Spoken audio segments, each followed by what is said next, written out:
Hello and welcome to Bedson and Coffee Unfiltered, where we will be discussing fitness, lifestyle, healthy eating habits, relationships, gas station performance pills, answering romantic queries. You have anything else, Tyler? Is there anything? Do you need help with anything right now? Because I feel like I'm in a position where I can help you with it. I mean, and everything else that we come across as we go. But you know what it's going to be, right? It's going to be unfiltered. Sinners? Yeah. No, is it good? With Michael B. Jordan. It's really good. So You good. can go see that movie, sure, but Is it in theaters or is it on Amazon? it's in theaters still. But it has Haley Steinfeld in it, which is Josh Allen, the Buffalo Bills quarterback's fiance. Yeah. And she's with Michael B. Jordan. There's this part where she just like fucking spits in his mouth. And I imagine her like going home and he's like, "Oh, what kind of scenes do you have?" And she's like, "Well, nothing really. I had to spit in his mouth today." It's probably a different conversation. She was having dinner with her husband. He's like, "How'd filming go, sweetie?" Oh, yeah, well. I spit in man's mouth. I spit in Michael B. Jordan's mouth today. Yeah. So are you saying you want me to spit my nicotine pouch into your mouth? I want you to chew it up and then spit it. Well, obviously I was going to baby bird it to you. Do you chew your nicotine patches or you just let them sit there? I just put them in up here and I just let them sit. I know some psychos You will need chew one. it. You want one? I don't chew it. Yeah. You want one for the episode? Yeah. Here. These are good. This tastes like zebra gum. Yeah. I'm a bro. Yeah, she'd bro. You put it in the bottom, I put it in the top, it'll come out a little slower. If you put it in the bottom, it's going to hit you harder. You got like more saliva glands, more Tastes blood like flow and fire stuff. down there. Kyle's like, what the fuck is happening at this episode right now? Have we started yet? Yeah. We're good. Yeah. All right. So Yeah, Tyler, currently the camera's watching me situate this Yeah. in my upper lip. So we just had Laura put a nicotine pouch in, and we're gonna see how this goes. yeah, apparently this is our second. This is our Any second girlies time. watching this episode, do not judge me, okay? I just wanted to be one of the Oh, dudes. there's a ton of girls that do this. I know a ton of girls that do. Are Yeah, you being especially so in for real? Sweden. Oh Hey, my God! Like every like it's and comment if you are a girl and you do nicotine patches. like you'll see these videos and it'll say, "Tell me get you're you from Sweden" interactions. without telling me you're from Sweden, and then it'll show this little blonde girl lift her lip and she'll have like Yep, I've seen those. yeah, didn't you say that they do like a 500 milligram pouch in Sweden has 50 milligrams, Oh, 100 50. milligrams. They've got They do. they have one called like the ice ball blitz or something like that. It's 500 milligrams, which Oh I'm just my like, God. holy fuck! I'd be in a hospital Bruh. immediately. yeah. Can you just- imagine that sensation? If I just even looked at it, We I wound would up be in like the a hospital. 3-day clock on that motherfucker. I say we go to Sweden and we try it just to see what get the experience. I mean, that's a tax write-off, right? We'll do it for the we, podcast. we time it, and whoever can keep it in longer wins. Have Okay, you we still- go to Sweden for you guys have you and still got- Amsterdam for me. Have you still got There the you one go. I gave you in your mouth? No, I switched another one out. You took me out of your mouth? Yes. What the hell? You were in there long enough, brother. Yeah. Did you enjoy it? Why can't you keep it together, man? Come on. So this is your second time doing one, right? Yes. Am I the first repeat guest? Well, we were You- talking about your second time doing a pouch, but yeah, you're the first Yeah, repeat guest. yeah, Yeah. yeah. No, this is my Congratulations. third time doing a pouch. What I'm was- not gonna You want lie. to tell a story about the last time? The last time I did a pouch, it was a 9 milligram pouch, and I don't really do nicotine. And we were driving home, and Tyler said, "You want to try this?" And I said, "Sure, why not?" And so I put it in my mouth, and then after 2 minutes, I threatened to pull the car over and told him he was going to need to drive because I was really messed up at that point. My head was like feeling crazy. I don't know how you guys do You'll get this. a buzz, yeah. Oh, Especially if you've 100%. never done it and you hit a 9. Yeah. Oh, man. That's real G stuff right I felt there. like I was like super drunk. Like, yeah, you dizzy. yeah, I couldn't like keep my line of vision like correct. Yeah. Probably not the best time to be driving. No, I didn't really think about it. But then I took it out after 2 minutes, and then I drove down like a long side street, and then after that I was cool to get back onto New Circle. I'm lost. I don't know where in the fuck we are. But I'm not dizzy no more. I feel good. That was Yeah. a wild experience. I bet it was. First time I had Katara try one, and we went to a movie, and she works night shift. So she had just woke up. I'd finished with, my check-ins and stuff, and we got, went to see an early movie. And we sit down, and she hadn't eaten or anything. I'm like, here, put one of these in.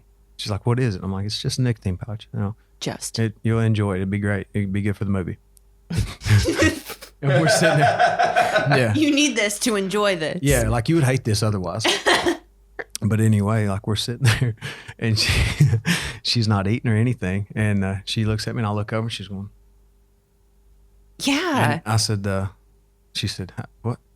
I'm dizzy. And I was like, oh yeah, it's all part of the experience. It's fine. It's all part of the And she's like, I'm going to have to go get a diet soda or something. I said, okay. She said, can I take it out? I was like, you shouldn't. You should. Like It'll make it worse if you take it out. Will, yeah. If you take it out, put it under your tongue. Just hold it there. Just chew on it and, a little. Swallow chew on it. it a little bit. Yeah. Oh, swallow no. it. Eat it. Shit it out. Redo. Shit it out and redo. Yeah. Yeah. Wash and repeat. Yeah. With the same pouch, though. Oh, no. I'm just joking. I love that of the three of us, she's the one that took it there. Yeah, she did. She totally Yeah. did. We can always count on you for that. You know Such what? a G. This is Such a your G, pound it second hard. time here because so many people requested another episode with you on it. I don't know how many people have been Surely that's not true, audience. Surely. Well, you know what? What can I say? So what's new? Not much is new. Just working a lot. I worked all day yesterday. Today's a Sunday. I worked all day yesterday. I had 2 girls compete yesterday Yeah. at the Kentucky Natural Classic here in Lexington at Rupp Arena. And that went pretty well. I had a bikini girl and a wellness girl, Reese and Madison. Shout out Reese and Madison. How'd they do? They did really good. They both actually won an overall in their respective divisions. So Reese did- Congratulations to Thank you as well and them. That's great. Thank you. It was my first show of the season. Really nice way to kick it off. I'm very excited about that. More than that, though, I'm excited for them. I know that obviously in the last few weeks, you're in the trenches, and there was one conversation I had with at least one of them where they were like, I don't know if this is going to be for me.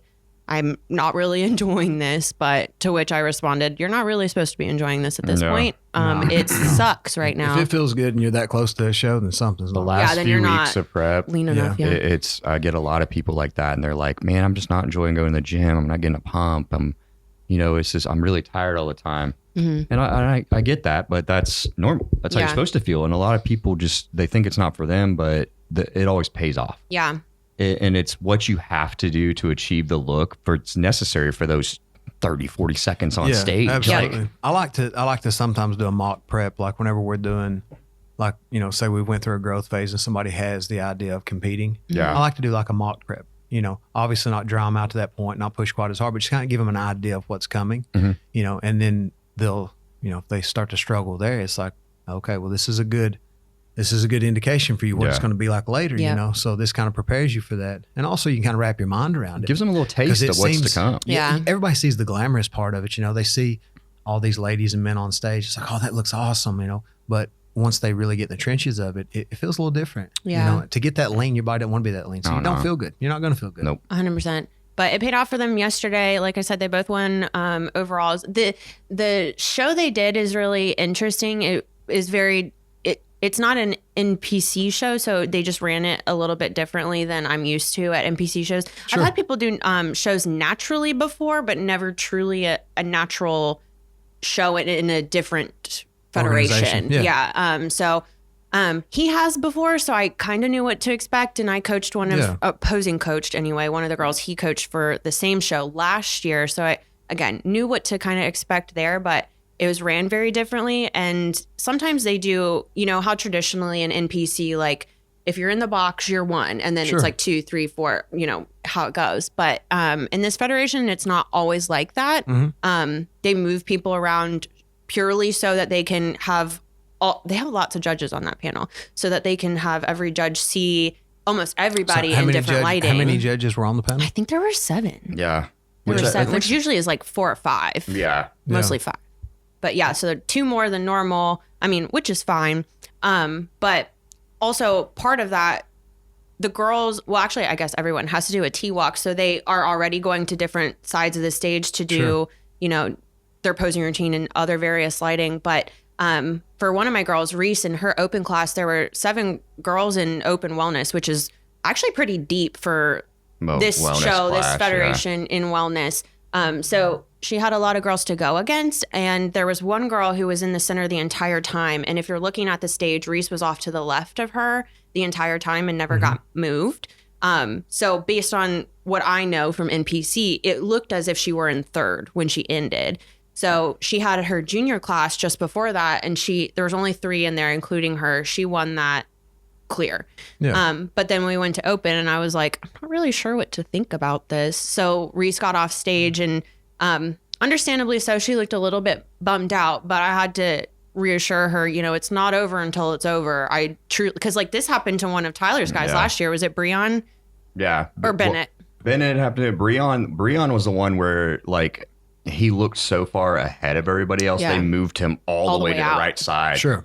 And it was kind of a funny situation because Breon kind of chuckled at it. Yeah. And Yeah. you could tell like the judges only moved him over there because he was in a different level. Yeah. Sure. But then I had another guy who they had him situated in that same pattern and he was in the middle. So you would think like, oh, maybe he's first because he's in the middle. No, he got second. I got second. Yeah. And it's just a different way Yeah. of judging. I think they like to keep it. When you see the NPC do that a lot now too, you know, I've heard of Jimmy putting somebody all of the far side because they just look better. That's Yeah. what I was And saying that earlier. person Take gets him all- out of the equation They a get all little bit. pissed off between prejudging and night show, not realizing they won. Yeah. Yeah. And then I remember Jimmy told me that story one time. He's like, yeah, I put this guy over the side at Masters Nationals and he got all pissy with us and thought he didn't do a good job. And then we were like, brother, you just looked so much better. We didn't even need to compare you to everybody Yeah, else. just like calm down. You just never really know Yeah. until, like I Yeah. said, until it's over and they Yeah. hand out placings. So like when we got to night show, excuse me, we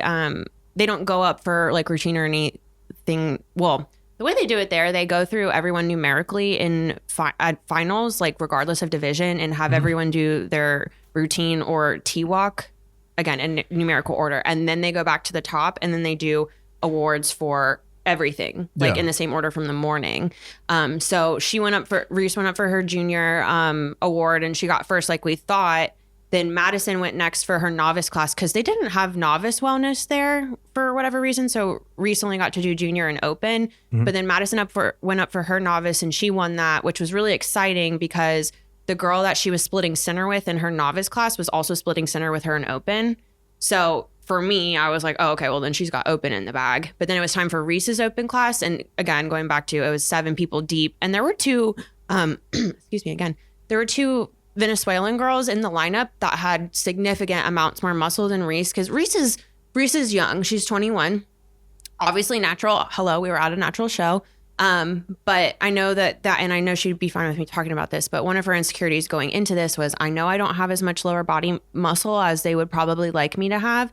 And that's a conversation she and I had, you know, even before she started prep, where I was like, you know, I'm going to do everything I can to get you to be, you know, the best you could possibly be with how you are set up now. But she's Exactly. been with me Yeah. for 2 years and she's put in a lot of work. Yeah. And she's come, you know, really far from where she is in terms of like growing her quads are a little bit stubborn. Insane glutes, Reese.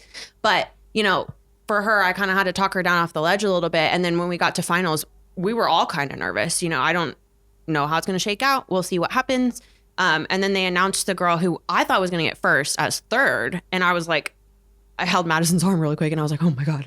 And then they announced Reese as first, which was really exciting because there was only one class, like one open class. They put all heights together for wellness. So it was literally everyone that was doing wellness. So she beat everyone and then didn't have to compete further for the overall. They gave her that because she was already against everyone. So they awarded her overall. But in that class for this particular federation, they were handing out pro cards for top 2 in there. So she got her pro card for that federation, and then Madison went on to win her open class next. So she got her pro card in that federation as well. So technically produced my first 2 pros yesterday, which is really cool for me. Really big That's awesome. milestone. I was really hyped. It ended up being literally the best day I could have hoped for, and really good for them too, because like I said, they were kind of on the fence about, you know, competing still when they were in the trenches. But I think that this kind of gave him a second wind. So Yeah. we're going to go do the That's Kentucky awesome. Cup next week. Just The for fun. Kentucky Cup, I think, will be a good experience for them too, Yeah. to see, because they're both natural, but honestly, the very conditioning they've competitive. achieved and the body styles they have are just, they're going to be able to compete against girls that Oh, are yeah. on. No, well, the things. NGA is the one that they did. Yeah. Will they allow them to maintain their pro status if they compete outside the organization? You know, That's a good question. That's a good 'Cause question. And I WBF feel like, did not with me. NPC doesn't either. I don't so think. here's the thing with a lot of like these shows, a lot of these girls are going to sign up for multiple ones just to get the experience. Sure. And I think the NGA realizes that, as well as the NPC realizes that with these beginning competitors, they may test things out And they just should. I mean, see where they want to see be. where you want to be. And I honestly don't think anybody should be punished for wanting to do that, to see Yeah. what it's like and Yeah. decide which federation they want to do, because I think the NGA realizes some of these people come back and compete as an NGA pro and they would decide I like it there. And then on the There you other go. hand, you have some that may be like, I want more competition. I'm going to go to the NPC level so I can go for the IFBB pro level. Yeah. And that's where they're going to stay. Yeah. So it's a different strokes for everybody. is. And I think a lot of these federations are starting to realize that, but I also think the NPC is smart because they've started including more NPC natural divisions. Which is awesome. As they should. And Yeah. more shows and more opportunities for pro cards. Like they turned the Pittsburgh show into a natural show with a pro card qualification in there. Yeah. And then they have Ben Weeder, and I think they're adding another one next year in Indiana. They're getting think that multiple was shows now. Very positive response to kind of the atmosphere that's been floating around the bodybuilding community in recent years in terms of like, unfortunately, people doing too much stuff and then it doesn't work out for them. You know what I mean? Yeah, there's been some terrible stories as of late. Very unfortunate. But going back to, you know, them being natural, I think that for them was the best route to start. Cause like I said, Reese is 21. Obviously I'm not interested in trying to push, you know, drugs on a 21-year-old girl. As it should be. Wild. And then Madison, she's 27, but we started with the intention of possibly, you know, at least doing some sort of harder fat burner, not necessarily anabolics at all, but something to get her as lean as possible. But that girl is a machine. Her body just like eats up food and absolutely loves it. So like her cardio didn't need to get too high. Her food didn't need to get too low. So when I realized that, I kind of planted a seed in her head like, hey, what do you think about doing possibly a natural show since you're coming in this way? We haven't needed to use anything yet, and she hasn't ever. So I was like, it might just be like a nice little get your feet wet sort of thing. It's here in Lexington. What do you think about that? And she played around with the idea for a little bit. She wasn't going to go to it initially because originally I wasn't able to be there because we had a trip planned that got moved. Thankfully, I was able to be there. But then Reese agreed to do it with her. So then they had each other for camaraderie doing, you know, same shows and stuff. And I think that really helped them get over the finish line too. But now that they've seen like, hey, I'm naturally really good at this. Maybe I don't need to use anything ever, Yeah. possibly. And you'll see like a lot of top pros have begun that way. And it's, Yeah. I mean, if you don't have the potential to look really good naturally, then I mean, adding drugs isn't going to make a huge difference. Yeah, they're not like a magical It's not pill like it's going to change or in time. anything. No. Also, too, for anyone listening that isn't familiar with bodybuilding shows, what she was talking about earlier, as far as on stage, like the placing or the assumed placing, Yes. like in NPC, you know, so you've got your center box, and that's dead center in the stage in front of the head judge. You know, and typically the closer you are to that box, the higher you're placing. Okay. And what she was saying as far as the other organization is they were just kind of at random, like, so it was a little harder to tell. And then one other thing is the T-walk. Yep. They don't typically have that in NPC and IFBB. Now, I did that in WBFF. Yeah. But you'll actually, instead of coming out to the center of the stage and doing your routine there, you'll come out to the center stage and you'll walk, you know, to each side of the stage, posing to each end of the judging panel, the audience at each end of the venue, which I kind of like. That was I kinda fun. liked it too. I enjoyed that because you kind of got to interact with the crowd a bit more. So Yeah. like in the WBFF shows doing that. You see them under I all enjoyed different that. types of lighting. Well, honestly, when You she can see walked from angles when and they everything. walked to the right side of the stage, the lighting was way better than it was in the box. So I was Sure. like, in that moment, I was like, thank God, you know what I Yeah. mean? Because you could see way more detail actually on the sides of the stage, and I thought that was very interesting. But I was Yeah. actually thankful for the T-walk. But the T-walk is interesting in terms of like in comparison with like an NPC routine that girls in particular who aren't in like women's bodybuilding or WPD like or fitness, ladies that have to do like a fleshed out routine, like NPC, when you do your posing routine, it's like 15 seconds max. Yeah. And then for a T-walk, if you go look at the bylaws for NGA, they have a 60-second allotment. So I had to switch these girls over from that NPC posing mindset where, okay, we have to hurry up and get this shit done in 15 seconds to, okay, how do we now almost drag this out a little bit in order to make sure that you're now meeting criteria for this federation too. Yeah. So, I mean, obviously a lot of that time is going to come from walking around on the stage everywhere, but then you have to fill in the other amounts of time with poses that look most beneficial for them. And there's other elements of that too. You know, there's a certain amount of pageantry too. Whenever, For sure. as a female, you're in heels and you're walking. And I even had, you know, Katera help with some of my female clients whenever they had to do the T-walk and stuff, like pointing the toe when you step, and you know, having that certain amount of pageantry to it. But also too, and to the same effect, men's physique is just a few seconds also on stage. Right. You get 15 seconds most times. You know, so here, you know, whenever you're walking one side to the other in that, or again, the WBFF, or you have to maintain that tight core, not letting your breath out at the wrong time, not presenting yourself in a light that's not going to make you look good whenever you're walking and moving back and forth. So there's a lot of things to consider when all that changes. Yeah, 100%.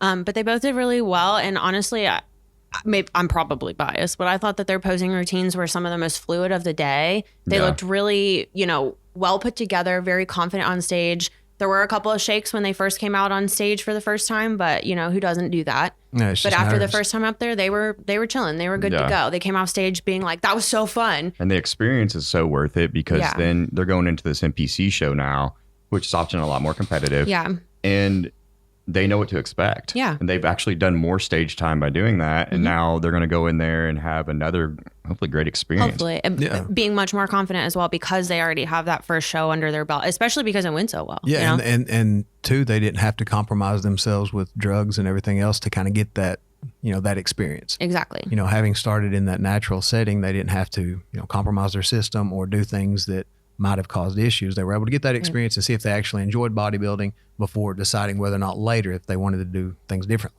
Exactly. I'm honestly really excited that there's becoming more natural options available for people. For sure. And that's great because I have a lot of people that, they don't know how long they're going to be bodybuilding. They want to possibly have kids or start a family and they don't want to change their body in a way where that may not be possible. And I like that these options are becoming available because I've noticed I have a lot more people that want to do it that way.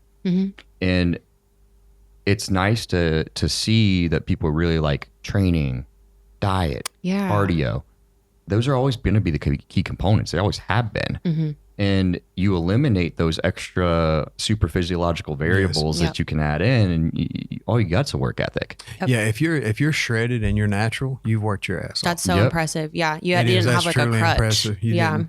And obviously drugs alone aren't going to make you do well. You've got to work hard with them, but it is an assistance. It does help. Big time. When you see somebody in extremely good shape, natural, that person has work ethic. Yeah, I agree. Sure. I also think it speaks a lot to the ability of the coach if they're able to get a natural person shredded because, while there are more, 100 ways to skin a cat and all that good stuff. What's up, train? But if you're not able to coach someone naturally, that just tells me like you're not really sure what to do with food. You're not really sure what to do with cardio. You possibly don't have an athlete that's like in tune with what you're doing in the first place. Maybe that's another variable to check on. But I think that you can tell how good a coach is, like I said, if they have natural athletes that look. Yeah, even their lifestyle clients. Yes. Look how their lifestyle clients look compared to their competitors. It's like, if you see their competitors and they're doing great, okay, but then you see their lifestyle clients or they never post them. Yeah. Then it's like, okay, well, does he know what he's doing on this side of the spectrum? Does he know how to do it without these tools? And I've seen your all's lifestyle clients and you've seen mine, and that's the thing. Like I can get somebody shredded. Like I posted a guy the other day. He's lost like 80 something pounds. Yeah, dude's got cuts in his obliques. Yep. He's not even on TRT.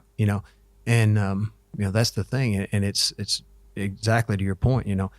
Whenever you don't have that assistance, how well can you guide this person? Right. Yeah, it's everything. It's a skill level. That's the thing, and you it's have knowledge too. Yeah, skill level and knowledge, and I think you have to be able to have that to be successful in this. And I see a lot of people only specialize in one thing, where they're like, "Oh, I get these genetic free contest free people," and it's like, well, you've got to be able to get the results with just your average everyday person, and that's where the ability to get solid results as a coach, like that's the key. It's like knowing how to work with anybody. Absolutely. And also like from a longevity standpoint, it's like if you don't know how to coach somebody to get them in shape without these drugs, how can you ever teach them to maintain that and be healthy later? Yeah. Right. Because you don't have the tools to. You didn't have the tools to here apparently. So like if you don't know how to do it without drugs, do you just expect them to take drugs their whole life? Right. So that's the thing too, is just not only from a competitive standpoint, but what about after? Maintaining that healthy life, maintaining blood levels. That's one thing we talk about a lot because I don't think a lot of people realize it at the moment, but you're not going to be competing forever. Right. Exactly. There's going to be a time in your life where other priorities come up and you have to situate yourself and your lifestyle in that format. And I see a lot of people really pushing it to the limit, not realizing that or ever thinking that day is going to come. Yeah. But you're going to turn 40, 45 one day and you're going to be like, okay, well, I got other stuff to do right now. Yeah. And competing may not come first. So I like to tell that to people and be more up front and be like, Yeah. what are your goals with this? Yeah, as you should And be. some people's goals are to go all in. Mm-hmm. I've got some women that have kids already and have a family, and they're like, I don't give a shit. I Yeah. just want to be completely shredded, and I want to win shows. Yeah. And I know a lot of people at that level. Like you see Natalia Coelho. She goes to every damn pro show and she Wins cleans them all. house. She wins them all. Yep. But that's what she wants to do. Sure. And you just got to think, what is your genetic potential? And if you can go far and you want to go all in, hell yeah, go ahead. But Absolutely. if you think maybe you're 21 years old and you're not going to be competing in 5 years, you can compete natural and probably earn your pro card at this point with the more available options. Opportunities, And I yeah. think too, that requires a great deal of being honest with yourself. Yep. Like you have some people and maybe they don't have the best genetics for it. It's like, okay, well, should they not do a show? No, they can do a show. Get in shape, do a show, see how well you do. You got to do it because you like it. But exactly right. And be realistic about it. But that's the thing, Yeah. being realistic about it. But also it's like, okay, well, this individual obviously doesn't have the genetics to become a top level athlete in this Yeah. sport. Should you risk your health and do a ton of drugs to try and, so be honest with yourself. We kind of You know, talked about think that yesterday And on the that way comes home. with maturity. Yeah. I was talking about on the way home yesterday from the show about like not about anyone in particular, but just kind of we were having a general conversation about like when do you recognize that you've kind of like hit your ceiling when it comes to bodybuilding? And I don't ever want to sound like, oh, you can only go so far, because I do believe that if you work hard enough, potentially you could get up to the highest level there is, and that's wonderful. But I also think that there needs to be a moment of like recognition where you realize, like, for me, let's just use me as an example. I got my pro card, right? But like in order for me to be as competitive as I need to be like Natalia Soltero or Jessica Reyes Padilla or someone like that, I would have to like do hella drugs, like, and work for so much longer in order to build the muscle that they have now. Yeah. So for me, coming back to my point, I have my pro card. For me, at least, I feel like that is my ceiling. So Yeah. now I've shifted my focus to helping other people realize their full potential, whatever level that may be at, Yeah. So I do think that it, like, more to your point rather, there needs to be an amount of honesty you have with yourself in order to recognize maybe I kind of Absolutely. did hit my ceiling and want to do something else. I don't know. Absolutely. And, and it's one of those things, like, you got a kid and he's 5'1", he has dreams of playing in the NBA. That's going to be extremely difficult. Right. Exactly. And, you've got a huge waistline and narrow shoulders, and you want to do really well in men's physique. That's going to be very difficult. Yeah. Yeah. But being honest with yourself, yes, anyone can improve. Right. Anyone can improve. And you really don't know what your potential is until you start digging in and trying. And that Right. doesn't mean for one 16-week prep. That means for a long ass time. Yep. Yeah. Being consistent over a long period of time. Most people have no idea what their potential is, and they want to blame it on genetics. Yeah. But they've never actually worked out and been consistent for any lengthened period of time. Right.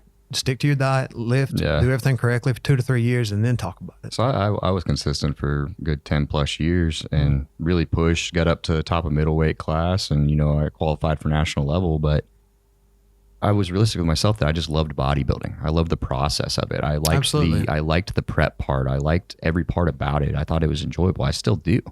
I still train 5 days a week. I still eat the same meals every day. But I knew that if it got to the level of nationals, I'm going against some guys that I'm just not going to beat. It'd have to be luck. Like, I would have to get the best luck of the draw Sure. on that certain day to hopefully win my pro card. Yeah. And it's possible, I could go back in masters Sure. and do that. But I feel like my full ability lies in helping others and being able to have those experiences from what I did for the decade Yeah. of going through the trenches to now help all the people that are better than me. Yeah. Yeah. Because there are some people I coach and I'm like, damn, you can go all the way. absolutely. Man. But, Absolutely. And- yeah. But in your defense, you really did bring a great physique. Oh, I yeah. For appreciate sure. that. Yeah. Absolutely. And you watching your progress over the years, you really did, you took every bit of potential you had and you maxed it out. You did Yeah. awesome. And you could still come back and do Yeah. extremely well. Yep. But again, it's about being as objective as possible. And that's hard when it's yourself, because you're looking through so many lenses. It's Yeah. like, this is what I want, this is what I'm worried about, and this is what I'm scared of, and what about this? And you're Yeah. looking through all these things. But like, even with myself, I never once considered bodybuilding. Never. I was grappling and fighting and that's it, and I tore my ACL. So I started, lifting to try to build back muscle. Through a series of events, I ended up doing a physique show. Well, by the time I got into that, I'm already in my late 20s. I'd spent my earlier life dedicated with martial arts and so on. So never even considered that, and went on and did, very well. But I also knew that I had these certain, things that could be issues in that sport, degenerative joint disease and multiple other things, injuries from the past and so on, that didn't allow me to have the same window that I may have if I started earlier and didn't have those issues. Sure. Yeah. So, sometimes there's things to consider and you have to be honest with yourself.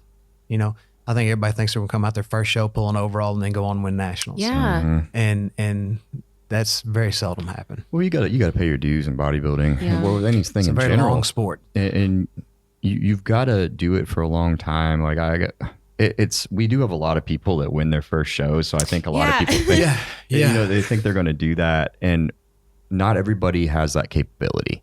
You have to kind of go do it your first time and then get better. Yeah. Like I've had some guys that they go in and they do their first show, they get shredded, but they don't have enough muscle yet. So they get, second or third. Yep. But then I'm like, you did everything you could with your current physique. You have to just get better. Yeah. Well, that was And that's it. whenever I did whenever the Derby show was still a thing. Yeah. I did the Derby show in 15 and I was working with Matt Jensen at the time. Yeah. And I was head and shoulders leaner than anybody else in the men's physique class. But I didn't have enough tissue to have the silhouette that I needed. I ended up taking like second or something. I took 2 years off, put on 20 pounds of stage weight, and I won an overall. Yeah. So sometimes it's, the potential's there. You just have to reveal it, and that takes, An time. important thing too that I tell a lot of people is get your feedback.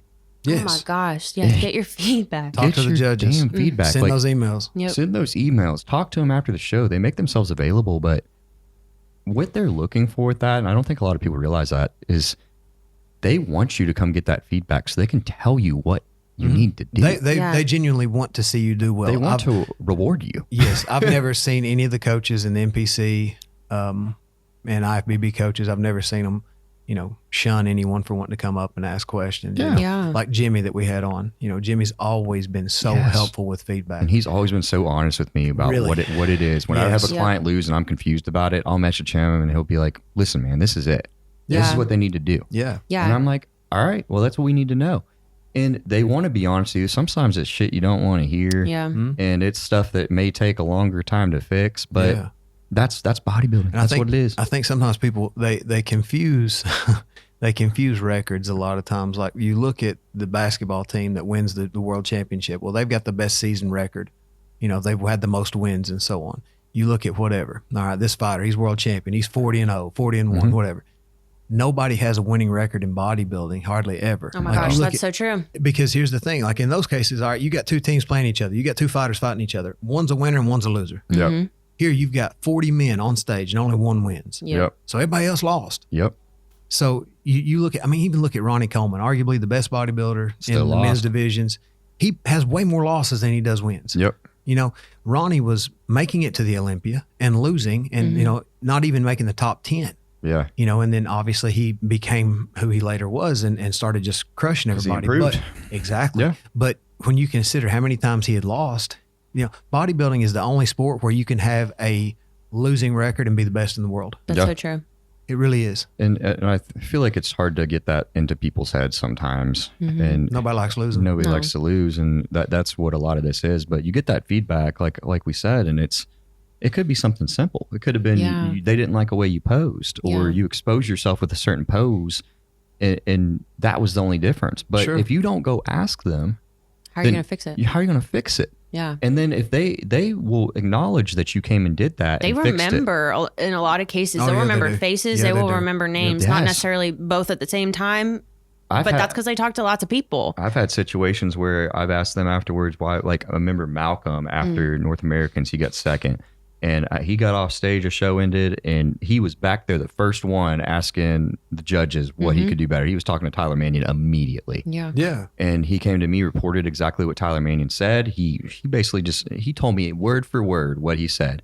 And it was just put on a little bit more size. Yep. Yeah. Come a little bit tighter. Yeah. And it's like, Okay. And that shows initiative. That shows, the athlete wants to be better. He's not taking it, personally. He understands it's a sport. He understands he needs to be better. It's the same thing from coaching too. You have a client come to you. What do I need to do? What can I be better at? Yep. Yeah, you have to be coachable, and that's not in just reference to like necessarily like my direct relationship with my client in terms of coachability, but also in terms of getting feedback from those judges. Anything to do with your sport. Exactly, because they're giving you a direct roadmap on how to be better. And if you're not going to go seek that out, then one, why not? And then two, that just kind of lets the judges know that you don't give a damn about what they thought about you in the first place. And they will remember that as well. For sure. And they're literally the people picking the winner. Exactly. So they're the ones that know better than anybody what they're looking for. You should want their opinion. You need their You opinion. come back Exactly. the exact same as you did 2 weeks later, they're going to be like, okay, well. You didn't give a shit to fix anything, so we're not going to reward you. You did the exact same thing. It's going to be the exact same result. It's honestly, it's kind of insulting too. Yeah. It's like if I've given you the tools you need and I've given you the insights you need to be better and you say, I'm good. Exactly. It's kind of a shitty I always approach. tell people at the higher level we get to, it's all kind of a game. Yeah. You're splitting hairs. We're playing chess, not checkers. Playing chess. You gotta. There's usually small tweaks. It's usually small things that need to be fixed, and you've got to know for sure what that is. Yep. Whenever you are going into your off season to improve, because if you're not 100% sure what the issue was, it could be a 1 week fix. Yeah. It could be something that takes a year. Yep. But you don't know unless you ask. Yeah. Sometimes, and to your point there, sometimes I remember one individual in particular, he would pull his trunks up too high. And that would cover where his obliques capped. Yep. That made his waist look 2 inches wider. Yep. Dude lost. Yeah. Feedback. Get your trunks down just a little bit. Easy fix. Easy fix. I've seen- Easy fix. So, I mean, like, now he could have been stubborn.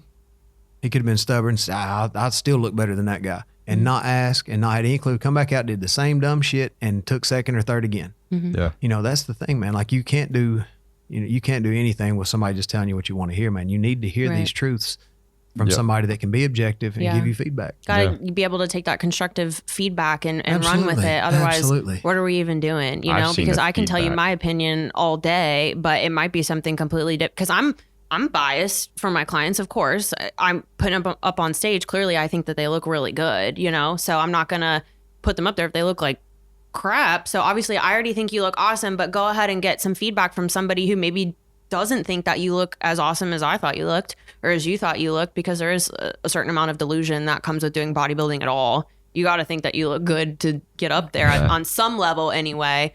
I, for one, always rag on my physique, and Tyler has to yell at me. Well, like, I think it goes both ways. I think it goes both ways. Yeah. I think, obviously it takes a certain amount of confidence to get up there, but two, I think once you ever get in really good shape, whenever the bar changes. Yep. Like I'm sure every one of us could look back at a picture of ourselves like when we first started and we were proud as hell in that picture. Yeah. And if we look like that now, we'd be like, ugh. Yeah. So it with that same confidence to your just like what you said there, sometimes once you've gotten to a certain level, then it almost does begin to be there's some body dysmorphia Oh, associated for with sure. it. Oh, No, yes. yeah, and that's always going to be there. Yeah. It never really leaves you. It's kind of funny because I'll look back at pictures of me in prep last time I prepped, and I'll be like, I never posted it because I thought I looked like shit. Oh, yeah, for Well, sure. like- Now I'll look at it and I'm like, Oh yeah. you looked fucking fine. Yeah, it was like when we first got here. Tyler took it. I didn't know why, but he took all of his clothes off. He's like, "How do I look, guys?" I'm like, well, "Why'd you take your underwear off?" And he's like, "Well, I'm just like it's full progress pics." And I'm like, "Well, you left your socks on, but no underwear." And but the dude, he looked great. Yeah. He looked great. Yeah. So Even though he wasn't entirely naked, he still looked really good, right? You're not entirely naked with your socks on. That's right. Well, if I have my socks didn't pulled wanna up, be it makes my weird. calves Yeah. look bigger. He didn't Yeah. want to be weird. He's Well, like, that's fair. I Well, left he my can't socks he can't on. give the dogs away for free. You know what I mean? You didn't Yeah. pay him a fee to see those toes. No, so I'm he not. had to keep the socks I on. support his OnlyFans. I just don't subscribe. Right. You Well, know, and I mean, that's- yeah. I support you doing that over there, but you're not going to get my hard-earned money, is what Eli's saying. Well, I've actually sponsored him with it a little bit, but I've bought some of the shoes he wears on there, which would just different story. Yeah. But that's the thing. You need feedback. And that's what he was looking for yeah, earlier. in summation, you need That's feedback. what, I'm not real sure why he was doing wellness poses. You doing men's wellness now? They won't ever let me Why not? because it's not a thing yet. You refuse to shave your chest. Is that what it is? I shave my chest. I have to. You do. Yeah, you have to, to. don't you? You have to. You have to shave everywhere. Yeah. You do men. I'm Yeah. very hairy. Yeah. great. Are Very you? daring. Yeah. Yeah. Anyway, so circling back to playing the politics of like getting your feedback and stuff. Have you guys ever talked about like basically the politics of bodybuilding in general and what that kind of looks like? Because in my opinion, that's a lesser known like aspect of coaching, is knowing where to send your clients to be judged and who to get them in front of specifically, because there are multiple high level judges, but this might be a hot take, but some of them just judge a little bit differently. They're judging from the same criteria, yes, but this is solely my opinion. No one come for me on the internet, but I feel as though like Becky and Sandy love a more traditional flow with good symmetry and shape, and they do place emphasis on conditioning, of course, because they're not going to reward someone who doesn't look like they worked hard to be there. Sure. But on the same, well, I guess on the other side of the coin, if you go get judged in front of like Tyler Mannion and Steve, they really like the big hard looks, Yeah. which is a little bit in contrast to what Becky and Sandy typically like. Well, and overall and in general, I think one thing they do agree on is it's a lot about structure and shape. Yeah. I've seen that so much this year, and it's been a big argument with a lot of the competitors and, you know, open pro, everything. Yeah. And they're like, well, this guy looked the most conditioned, and why didn't he win? But then you have another guy that's slightly less conditioned, but his shape is just phenomenal. Yeah. And I think a lot of people forget, and it's like we've heard from so many of the judges. It's you put like a sheet over them, and it's the silhouette. Yeah. Exactly. And the silhouette is always going to be the first thing. So somebody with a better structure, even if they're slightly less conditioned, is usually going to get the edge on that person if they don't have the best build. Yeah. And it's what it is. And if they both come in and they have, you know, comparable structure, then the leaner guy's going to win at that point. Yeah. But, you know, that's exactly it. It's the silhouette first. You know, it's Yeah. like, do you look like, you know, if we had a perfect cutout of what this class looks like, do you fit in that Do you or fit not? the criteria? Yeah. And it's all criteria based. And I think a lot of people forget that. They do. and it's easy to get stuck in a class where you may not fit in anymore and you may be overdeveloped, and you're like, okay. And you got to be open to switching. Oh yeah, that's the other part where you need to be able to like be objective with yourself. Yeah, and I feel like a lot of people don't want to do certain divisions that they're built for. Yeah. And I see, I'll get a lot of guys, and I'm like, man, that guy would crush men's physique, and they're like, I don't want to fucking do that. Yeah. And I'm like, that's why not? where you would be most successful. Well, that was the feedback I got in Knoxville in 21 was they're like, you need to move up. You need to do bodybuilding. And I was like, well, yeah, all right. Now I can't get my damn arms in position to do the poses. Because of my shoulders. So, yeah, I guess this is the end of the road, guys. And, but you know, it's you know, for me, it was one of those cases where like, I'm doing this because this is the only option I have and I enjoy the sport. But yeah, sometimes people will outgrow classes or naturally have a structure that is more of the criteria for another class. Yep. You know, whether you like this class or not, sometimes this class might be better suited for you. Yeah. I mean, I've got some girls that really, really want to do wellness, but That's exactly that's what I started saying. That's the first one that pops in my head. They want to do wellness, but they're figure or bikini. They're figure bikini. And I'm like, but they just have this body they want to reach. But Which I understand. I I would get love it. to look like that. I want to, there's body styles that I like to look at. Like, well, I'll be like, I would love to look like that. Sure. But you have to go with where your genetics take you. Like, if you are built for something, you should really think about going all in on that particular one. If the goal is to be competitive. Yeah. I mean, if you just like to do it, If the goal is Then to that's be fine. do whatever you want to Yeah. do. Don't listen to me. You can. I don't give a shit what you do. But I've had a lot of conversations with people, and luckily I get a lot more people that are open to what I say. Yeah. They respect that. Like, I've done this so long, I can tell what you'd be best at, and they agree. But I still have that occasional person that'll send me pictures and be like, "This is what I want to do," and then I mention to them like, "Well, have you thought about doing this as well, at least to try it out and see what the judges say?" And most people will be like, "Yeah," but I have occasional ones that are like, "No, I don't want to They're do like, that." ew. Yeah. I don't want to look like that. And it's like, well, you already do. Yeah. Sorry to tell you. Yeah, that's part of where being, you know, having a certain amount of maturity as an athlete and understanding, you know. Yeah. It's you know, if you're, you know, if you have a body type that obviously looks here and you've been training for quite some time, you know, if you're just new to it, then let's see what your potential is. Right. Yeah. If you've been training for quite some time and you look the part here and you're not the part here, well, if the goal is to win the show or place well, then we need to go in the direction that your body says it needs to. Well, this ties back into getting judges' feedback too, because like I've done shows where I've done 2 different divisions before solely to get judges' feedback where do they think I look best? Because Yeah. I'm going to listen to them. Because if I, like, for example, when I was competing in 21, trying to get my pro card that year, the qualifier I did wellness and figure, and I did remarkably well in both, but I won figure at that show. And so I did that because I was in front of Tyler and I was in front of Becky, and Attila was there too. But I got feedback and they were like, you know, you could do either. You could go to Junior USA's and try both. You just never know, because you never know who's going to show up. Because also that's the first national show of the year. It's not typically the most attended, in my opinion anyway. But they were like, you know, obviously you won the show in figure. We think you would do really well in figure. And at that time, Tyler and I were trying to decide, okay, do we try both or do we put all of our eggs into one basket and really commit to one? Because the conditioning levels are very different. And again, in my opinion, they should be anyway. Figure's more conditioned than wellness, especially like you would hope in the upper body, right? But so I was like, well, I also conferenced with my posing coach at the time and asked her opinion, because it was Sid Gillen. Why would I not try and get an opinion from quite literally the best figure competitor to ever do it? And she was like, you know, I agree with Becky. You could do either, but I think that you would be killer in figure.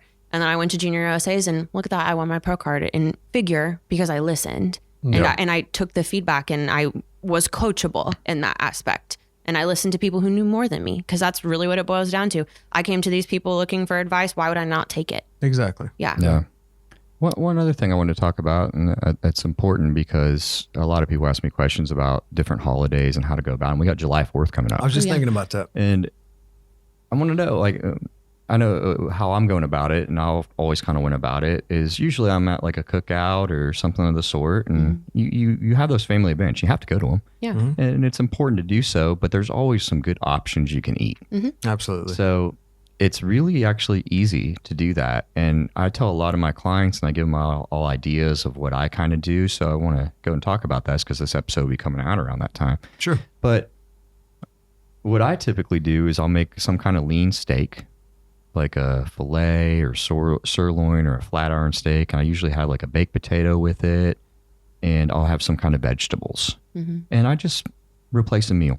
Simple as that. Or you can do grilled chicken breast on the like barbecue. Make a kebab with some chicken breast and veggies on the grill. There's so many different options to successfully eat and do something slightly different than your norm. Yeah. And still enjoy that holiday. I mean, you can even do burgers. Like you can do a lean you can do a burger. leaner ground beef. You can get a 96.4 or 92.8 burger. Yeah. And you'll be glad you did, because you know, you're used to eating these foods and you feel good on these foods. If you start eating these real high fat burgers and hot dogs and stuff, your digestion, you're not going to feel so good. Not to mention the sweets that your auntie will no doubt bring to the 4th of July cookout, but you don't need to be eating up on all of that. You don't need to be drinking all the alcohol that's there until you're sick. But yeah, and I think too, with some lifestyle clients, if you're in prep, this shit doesn't apply to you. right.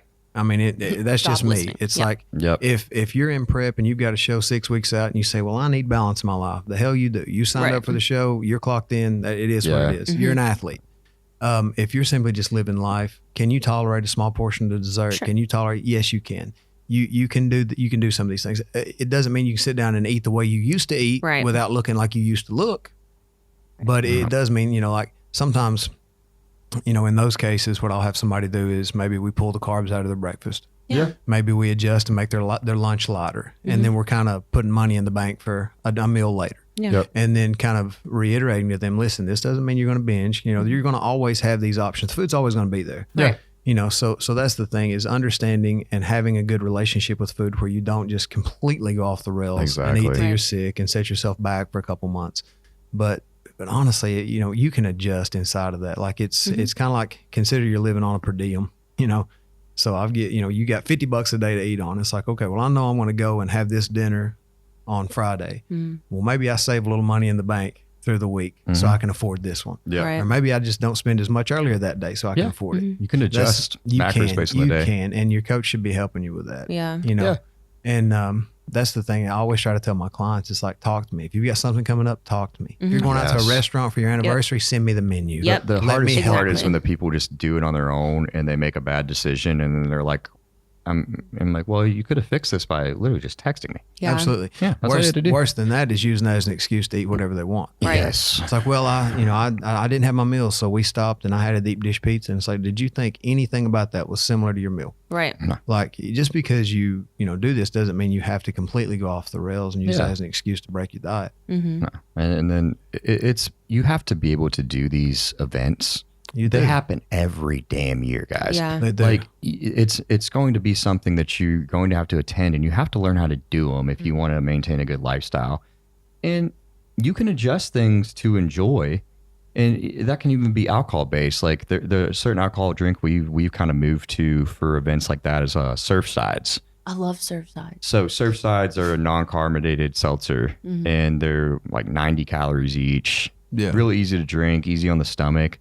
I've noticed so much better from that, and you can still get that little alcohol fix that a lot of people like to have, because I know a lot of people like to drink, and they're not going to just fucking stop doing that. Yeah. So what I've done is found the best things, and I've tested them myself to see where I can still stay lean and still enjoy experiences like that. So usually what I recommend is vodka soda water. I always say, clear liquor liquor. in a low calorie mixer. Yeah. Or 0 calorie mixer. That's always The gonna rich be white easy. lady drinks, they'll always keep you skinny. There Yeah. you go. There you The go. rich white lady drink. Yeah. But They're alcohols. it's simple as that. Enjoy stuff, but calculate that in your thing. Like sometimes I only eat meat and vegetables if I want to enjoy a few drinks.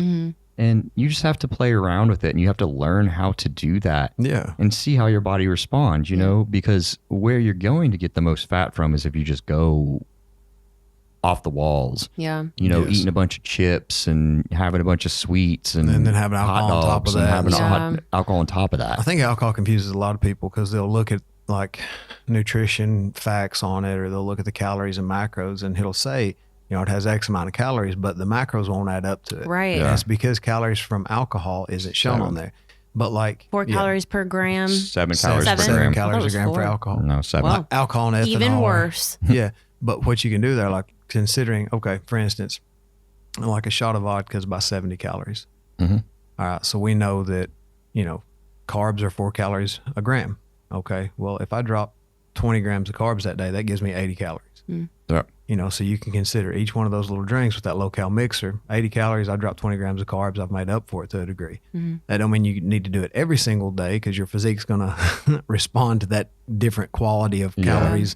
But like for a It's day like empty that, calories. it is. Yeah. So like for a day like that, you can adjust a little bit to make some room. Yeah. Yeah. Sometimes it can be a slippery slope, I felt. And that's where learning how to make this a balanced part of this lifestyle you're living comes into play, because we get into a territory sometimes with some clients anyway that like get into this, okay, well, I can replace this if I do this. And then they do it all the time. And it's like, hold on, Exactly. this isn't what I thought we were doing. This isn't what you're supposed to be doing. Not all, like it used to be, like you'd hear everybody talk about if it fits your macros. Right. And you'd have some people try to prep like that. It's like Right. not all food is the same. Right. The macros might be similar, but that does not mean the quality of that food is the same. It doesn't mean it's going to, work the same in your body. Right. Exactly. That's why I know he doesn't do it anymore. I don't do it anymore. We moved away from ever giving anyone like a macro only plan unless it's like a really special case. But when I first started coaching, I was offering macro only meal plans, and that really bit me in the butt. And now I You have make somebody meal hold plans back all day so they can have like I had a girl. junk I've meal told, later and all kinds I'm of going to stuff. tell the story. I tell all the dang time. But back when I was doing, it's the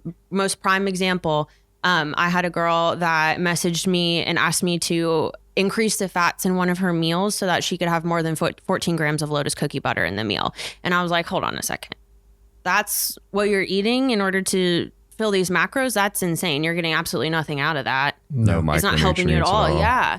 So I was like, okay, not doing that anymore. So now I'm just very specific on meal plans about what I do choose. But if you're eating in a deficit, you're going to lose weight. Yeah. I think some people will say, well, I'm eating. It's like, okay, well, I could lose weight on pizza and beer. I could if I ate much less than my maintenance level of calories, but my physique is going to look absolutely You're terrible. going to Yeah. feel like shit. I'm going to feel terrible. well, especially with pizza and beer, you're getting no protein at all too. So then there's muscle that and disappears you as well. you could fill in the blanks with anything. Like I Right. could lose weight eating, ice cream or anything. But again, I've got I've got no quality protein. I've got no quality carbs. Right. The I've got- micronutrients are what everything's matters. different. Yeah. So you've got to have a well-balanced diet. And I always tell people that because that's the key to looking good and feeling good. Right. Yeah. Is And you that have has to to be- fill those gaps. Yes, and that has to be, you reestablishing your relationship with food. Mm-hmm. It really Yeah. does. Most definitely. So you're not going to have alcohol this week, and you're just going to stick to recreational drugs. Yep. That's what Yes. I'm hearing. Gotcha. Loads of nicotine and Yeah. marijuana. Oh, you kept it in. It tastes like butt now, honestly. That tastes really bad. I'm surprised you kept it in the entire time. I am did too. good. She Well, did good. I fought through the initial weirdness in my brain. Like 5 minutes into us starting, I felt kind of, y'all look weird. You know what I mean? You weren't any more weird than normal. You Thank did you. fine. Thank you. You're I so appreciate that. welcome. But now it tastes really strange, so I had to get it out of my mouth. It's like once the flavor goes away, it just like tastes Yeah. like, I don't even know And what that's to when do. You put need it in. another one. You need another one. I need like 3 more. 3 more. Let's yeah, go. we're getting crazy on this Let's go. Sunday. Just test the dosages. Laura, it's always great having you on. Thank you guys for having me again. This was super fun. I always enjoy talking to y'all. Feels like hanging out with friends. Absolutely. Cool. Thank you, guys. This has been Bedson and Coffee Unfiltered. Thank you guys for listening. Make sure to go follow us on social media.